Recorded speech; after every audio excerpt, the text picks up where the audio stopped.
bienvenidos a este tutorial sobre la creación y gestión de base de datos en SQL Server 2022. Hoy vamos a explorar para crear y gestionar bases de datos utilizando SQL Server Management Studio. Esta es una herramienta poderosa para trabajar con bases de datos en SQL. La importancia del tema es que la gestión eficiente de las bases de datos es crucial para cualquier organización que desee almacenar y organizar datos de manera efectiva. Así que comencemos. Primero, abramos SQL Server Management Studio. Vamos a conectarnos o bien iniciar sesión utilizando el servidor de la base de datos. Como lo vimos en el video anterior, seleccionamos por acá cuál es el motor de base de datos al cual nos vamos a conectar y nos vamos a utilizar la autenticación de Windows para conectarnos. Para crear una nueva base de datos basta con dar clic derecho sobre el árbol en la carpeta bases de datos y seleccionar la opción una nueva base de datos. Acá vamos a indicar el nombre de la base de datos que vamos a agregar. En este caso yo voy a seleccionar la de prueba y le damos a aceptar. Cuando la base de datos se crea, se va a visualizar de la siguiente forma. Dicha base de datos tiene una sección para crear tablas. Estas tablas las vamos a crear a pie y después, más adelante, vamos a ver cómo se hace mediante comandos. Entonces, por acá vamos a agregar la tabla dando clic derecho, nuevo, tabla. Y aquí vamos a iniciar creando las columnas de la tabla. Entonces, digamos que esta tabla va a ser de personas. Entonces empiezo a crear las columnas. Nombre. Después de que yo selecciono el nombre de la columna, tengo que indicar qué tipo de dato va a ser. Un nombre por lo general es un NVarchar, porque NVarchar permite tildes. Y yo puedo modificarle la longitud digitándola acá. Puede ser que un nombre sea más bien de 25 letras. Eso es lo que significa este número de acá, la cantidad de letras. Y finalmente el último valor es indicar si este campo permite nulos. Un nombre no debería de ir nulo. Todas las personas tienen un nombre. Nombre puede ser que tenga que ver apellidos, que sea un NVarchar también. Pero tal vez este NVarchar lo podemos hacer más grande. Por ejemplo de 75. Y también no es nulo. La identificación, también un NVarchar. Y podemos manejar diferentes tipos. Por ejemplo, se me ocurre la edad. La podríamos guardar con un valor entero. Podemos guardar en vez de la edad la fecha de nacimiento. Esta fecha de nacimiento es de tipo DataTime. También podríamos guardarlo con date, que solo significa fecha. En este caso voy a utilizar date. Voy a quitar los campos nulos para que ninguno sea nulo. Y finalmente nosotros podemos guardar esta tabla seleccionando guardar. Y acá indicamos el nombre. Por ejemplo, la tabla de personas. Le damos a aceptar. Con esto ya visualizamos por acá la tabla de personas. Esto ya lo puedo cerrar. Yo le puedo hacer ya un select dándole clic derecho. Seleccióneme las primeras 100 filas. Es una configuración. Ya está por defecto. Entonces acá ya se visualiza los campos de las tablas. Nombre, apellidos, identificación, edad y fecha de nacimiento. Entonces, recuerden siempre guardar la tabla con un nombre significativo. Esto es esencial para la organización de los datos. Ahora vamos a trabajar mediante comandos para crear la base de datos, usarla, crear la tabla y sus respectivos campos. Para ello vamos a seleccionar en nueva consulta o en su defecto con control N.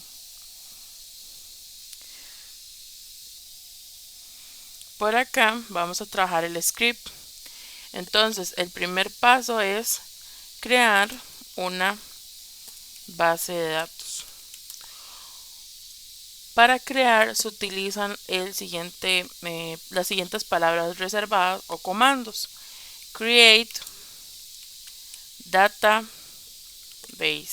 y colocamos el nombre. En este caso yo voy a colocar el nombre de tienda. Y luego voy a decirle que la utilice. Con la sentencia de go le digo que continúe para que yo pueda ejecutar el script con una sola ejecución y pueda seguir haciéndolo como en bloques. Paso el renglón 2, sigo con el renglón 3, sigo con el renglón 4. Entonces, después de crear la base de datos, voy a usarla. Para usar la base de datos, utilizo la palabra reservada use y indico el nombre de la base de datos, punto y coma y de nuevo el go. Esto lo que me va a permitir es venir a crearse la base de datos acá y esto lo que va a permitir es utilizarla acá. Actualmente por defecto va a estar en master. Si yo no hago esto acá, se me va a ir a crear en la base de datos del sistema master y aquí se van a venir a generar las tablas que yo vaya a crear y esa no es la intención. Entonces ejecuto el script, selecciono todo y le doy ejecutar o en su defecto Alt más X. Visualizo cómo el comando se completó correctamente, ya se cambió el nombre acá de la base de datos que estoy trabajando y en base de datos si yo le doy clic derecho actualizar ya puedo visualizar mi nueva base de datos. La misma no contiene ninguna tabla aún. Por lo tanto vamos a iniciar con la creación de las tablas. Como esto es una base de datos de una tienda, vamos a crear nuestra primera tabla. La primera de las tablas tiene que ver sobre clientes. Por lo tanto, se utiliza la palabra reservada create table y colocamos el nombre de la tabla clientes. Abrimos paréntesis, cerramos con un punto y coma. Acá dentro de los paréntesis redondos vamos a colocar cada uno de los componentes de la tabla que corresponde a cada columna y su respectivo tipo. Iniciamos con la llave primaria. La llave primaria es un ID. Entonces, cliente ID va a ser un tipo entera. Va a ser una llave primaria con las palabras reservadas primary key.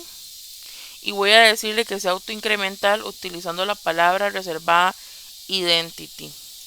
Y le voy a indicar que vaya aumentando de uno en uno. Ese es un campo. Segundo campo, el nombre.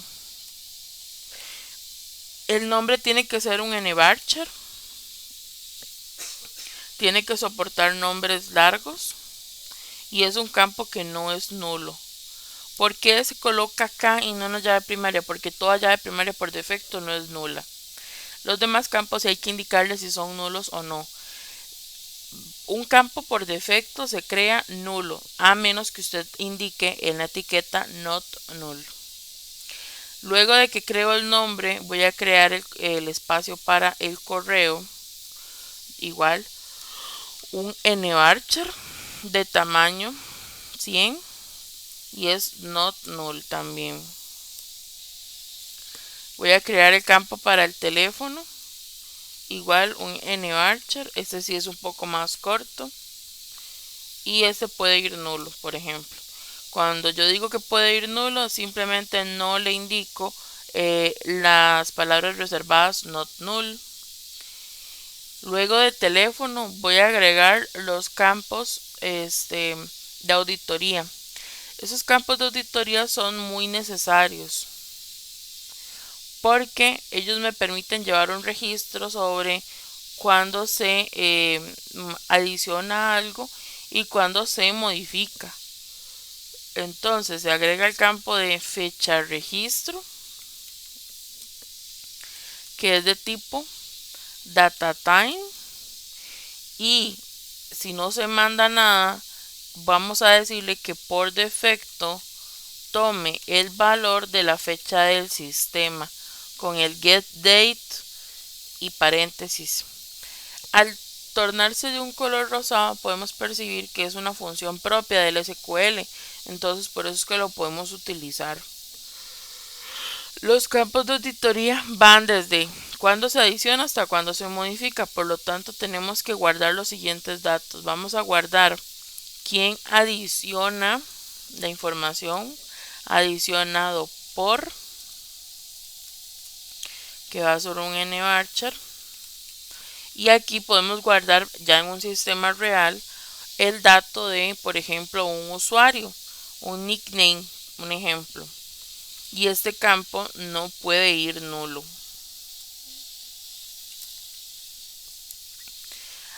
Y también tenemos que indicar la fecha de adición, que es de tipo data time, y también le vamos a decir que en su defecto siempre tome la fecha del sistema. Después de que creamos estos dos campos de auditoría, tenemos que agregar los de la modificación.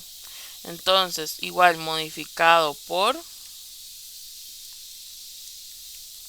y agregamos que es un nvarchar de 15. Este sí puede ir nulo porque cuando yo lo registro no necesariamente lo estoy modificando. Entonces ese sí puede ir nulo.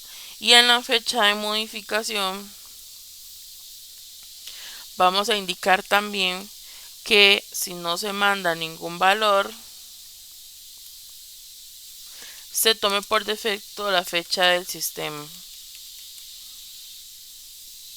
Listo. Con esto ya venimos a crear nuestra primera tabla de clientes, que va a guardar la información de el identificador del cliente, el nombre, el correo, el teléfono, la fecha en que se registró, digamos que se asoció a la tienda, quién lo adicionó, en qué momento se adicionó, cuándo se modificó y en qué fecha se modificó. Vamos a seleccionar toda la creación de la tabla y vamos a ejecutar esto de manera que ya se cree la tabla de la base de datos. Para saber que si se creó correctamente, seleccionamos tablas y le damos en la opción de actualizar. Ya puedo visualizar mi tabla de clientes. Súper bien. Vamos con otra tabla. Ahora vamos a crear una segunda tabla que tiene que ver con la tabla de productos. Entonces vamos a crearla. Create Table, productos. Y acá adentro defino las columnas de la tabla. Para iniciar, como siempre, vamos a crear el identificador de la tabla, que va a ser producto ID, que va a ser entera, que va a ser una llave primaria, que va a ser un autoincremental de uno en uno. Voy a crear el nombre del producto, que va a ser de tipo nvarchar, que va a ser un nombre bastante largo. Voy a crear un precio que va a utilizar un decimal como definición, porque puede permitir hasta comas, números definidos por puntos flotantes, ¿verdad? Voy a indicar cuánto hay en inventario o stock, que es entero, y los campos de auditoría. Perfectamente puedo utilizar el script de arriba y agregarlo acá. Ahora, importante, siempre que creemos una tabla, recordemos validar cuáles son los campos que son indispensables para agregar la sentencia del not null. Entonces, un nombre tiene que ser obligatorio para un producto, un precio tiene que ser obligatorio para un producto y el stock también debe ser obligatorio para el producto. Entonces, ya con esto definimos nuestra segunda tabla. Vamos a ejecutarla seleccionando el script y le vamos a dar en ejecutar. Cuando yo lo ejecuto y si no me muestra ningún mensaje de error acá, yo refresco la tienda y ya yo voy a poder visualizar la segunda tabla de la base de datos productos. Todo bien. Ahora vamos a crear la tercera y última tabla de este ejercicio. Vamos a crear la tabla de pedidos.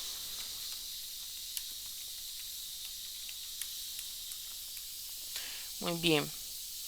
Para crear la tabla de pedidos vamos a igual a ejecutar el comando create table,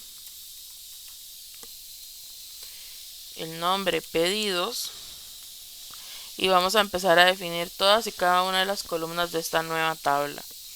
Para iniciar tenemos que tener la llave primaria de pedido, ID, entero, que es una primary key y que es autoincremental.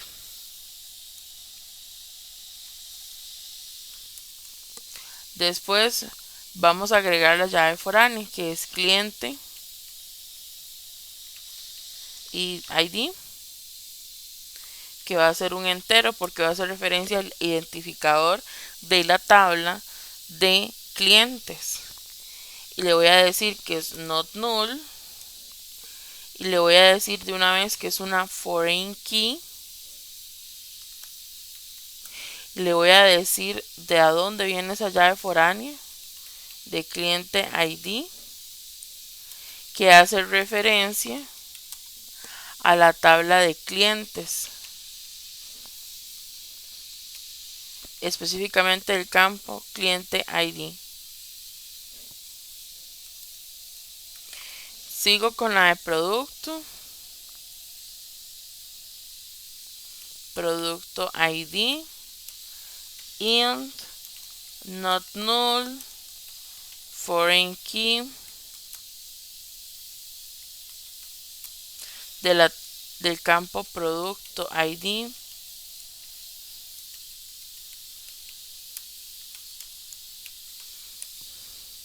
de la tabla de productos,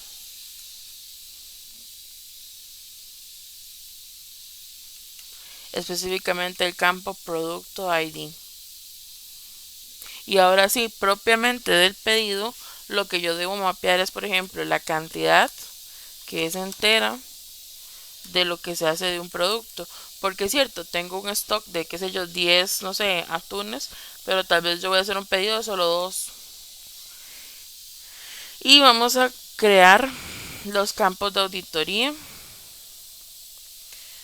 Solo que vamos a modificar el fecha registro por la palabra fecha pedido. Y listo. Con esto creamos nuestra tercera y última tabla. Refrescamos la tienda y ya se visualiza la tercera tabla de pedidos. Ahora bien, ¿qué sucede cuando quiero agregar campos a tablas que ya existen? Por ejemplo, la de clientes. Muy bien, eso se logra mediante el siguiente comando.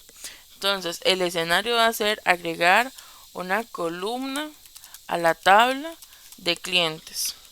Para ello usamos la siguiente sentencia: alter table, y le digo cuál tabla quiero alterar, la de clientes. ¿Qué voy a hacer? Le voy a agregar una columna. Entonces voy a agregar la columna de dirección y voy a indicar que va a ser un nvarchar del tamaño máximo, que es 255. Y listo. Si yo ejecuto esto, ya se va a visualizar acá en la tabla cuando yo le dé actualizar. Y acá está, dirección.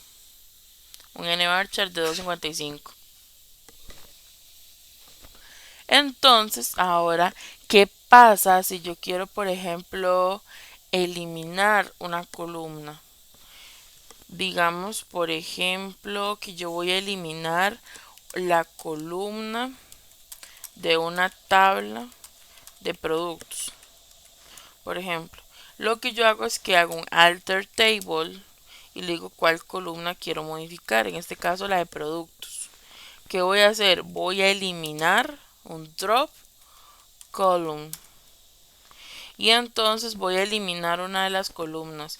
Las columnas que están disponibles en productos son las siguientes. Tengo nombre, precio, stock, etc. Voy a eliminar la de stock, por ejemplo.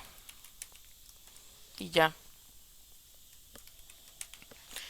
Lo ejecuto. Refresco, o más bien actualizo. Y ya no se visualiza la de stock, solo precio, y brinca esta fecha registro. Ok. Ahora digamos que quiero eliminar las tablas. Bueno, lo que contenga una tabla. Para eliminar el contenido de una tabla se utiliza la sentencia delete. Delete from, por ejemplo, pedidos.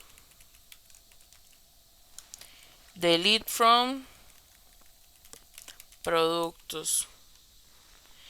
Y delete from clientes. Con esto elimino el contenido de las tablas. Me sale solo filas afectadas porque todavía no tienen contenido de información. Okay, pero ¿qué pasaría si las tablas tuvieran información? Veamos a continuación. Vamos a agregar un producto. Clic derecho sobre la tabla de productos y le damos en editar las 200 primeras filas. Vamos a agregar un producto de arroz que vale 1000 colones, que se va a registrar el día de hoy. Es registrado, por ejemplo, por Profe Carla el día de hoy. Y finalmente se genera. Muy bien. Ya lo guardamos. Si le doy en seleccionar, ya se va a visualizar el primer producto. Muy bien. Entonces, cuando yo vuelva a ejecutar este script de eliminar, ya se va a visualizar acá en una fila, en productos, una fila afectada. Entonces, visualizamos a continuación. Ahí está. Una fila afectada porque se eliminó un registro. Y si yo vuelvo a hacer un select individual, ya no me va a aparecer el registro del producto que yo acabo de guardar. Entonces, todo bien. ¿Qué más podemos hacer en una base de datos? Podemos eliminar las tablas. Para eliminar las tablas, se eliminan de la siguiente forma: drop table e indicamos el nombre. Por lo general se van a eliminar en un orden de jerarquía. Entonces, por ejemplo, si yo tengo una dependencia, yo no puedo eliminar una tabla con una tabla de, que tenga, que sea como el padre de una dependencia. Por ejemplo, yo no puedo venir a eliminar la tabla de clientes si pedidos necesita esa tabla de clientes. Tengo que eliminar pedidos, luego puedo eliminar productos, luego clientes, o primero clientes, luego productos. Pero pedidos tiene que ser la primera tabla, porque es la que tiene las dependencias a las demás. Ya las demás son tablas independientes porque no tienen ninguna llave foránea. Entonces aplico un drop table de la tabla de pedidos. Hago lo mismo, el drop table para la tabla de productos y para la tabla de clientes. Y ejecuto este script. Y se eliminan las tablas. Si yo refresco la base de datos, ya no visualizo las tablas que yo había creado. Y el último script de estos comandos que les estoy explicando es la de eliminar una base de datos. Para eliminar una base de datos utilizamos el drop, pero ahora database, y colocamos el nombre tienda y lo ejecutamos. Para eliminar una base de datos tenemos que no estar utilizándola. Entonces me voy a ubicar sobre master y voy a ejecutar ahora sí el eliminar de la base de datos.